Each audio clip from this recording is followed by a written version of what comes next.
Selamat berjumpa lagi, Pak.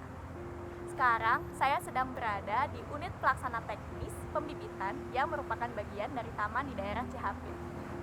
Ketika saya baca buku Wajah Bandung Tempo Dulu karya Haryoto Kunto, di sana disebutkan kalau daerah Cihapit ini dulunya direncanakan oleh Belanda sebagai kompleks perumahan untuk pegawai negeri kecil dan dijadikan pula sebagai contoh perumahan yang sehat karena terdiri dari pasar, pertokoan, taman, dan lapangan.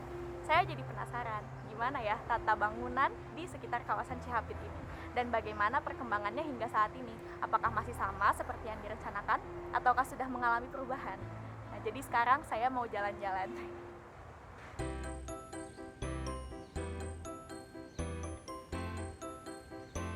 Seperti yang disebutkan pada materi Pak Agus, terhadap tata bangunan kita melihat sebuah kota dari bentuknya atau formalist stance. Bentuk ini bisa kota secara keseluruhan, urban order, atau konteks bangunan terhadap sekitar. Saya bermaksud melihat daerah Cihapit dari konteks urban order atau keteraturan kota. Saya memulai perjalanan dari Taman Persib. Terlihat sign atau tanda Bandung juara di depan lapangan bola dari rumput sintetis.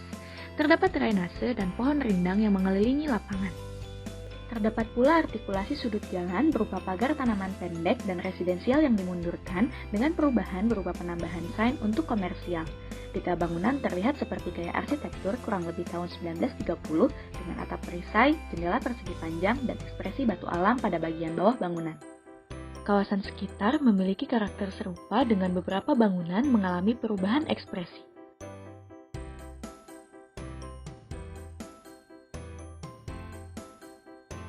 Kemudian saya berbelok ke arah Jalan Cilaki.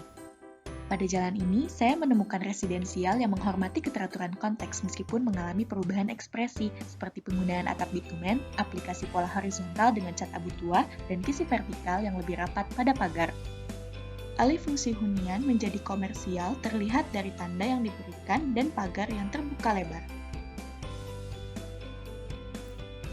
Berjalan lagi, saya menemukan lapangan. Bangunan di depannya berkarakter pertokoan dengan pintu lipat. Karakter tersebut berlanjut ke Jalan Rasa Mala pada garis bangunan yang sama.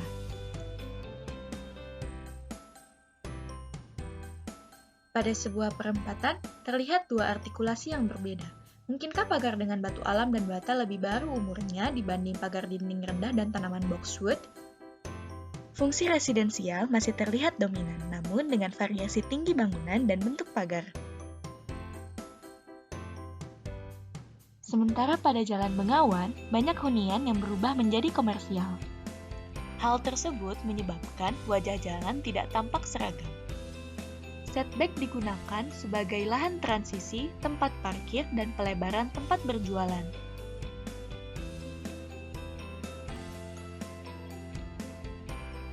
Hunian memiliki karakter bervariasi. Ada pula yang mengubah wajah bangunan namun mempertahankan ton warna sekitar.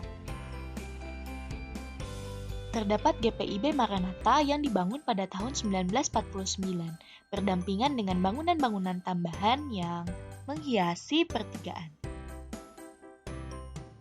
Berbalik ke Jalan Taman Cibenying Selatan, saya menuju ke Jalan Cihapit.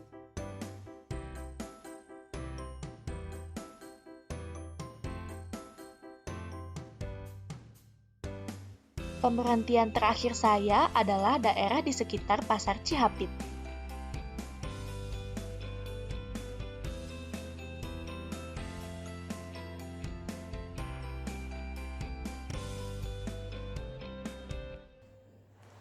Saya sudah selesai jalan-jalan, perjalanan yang menyenangkan.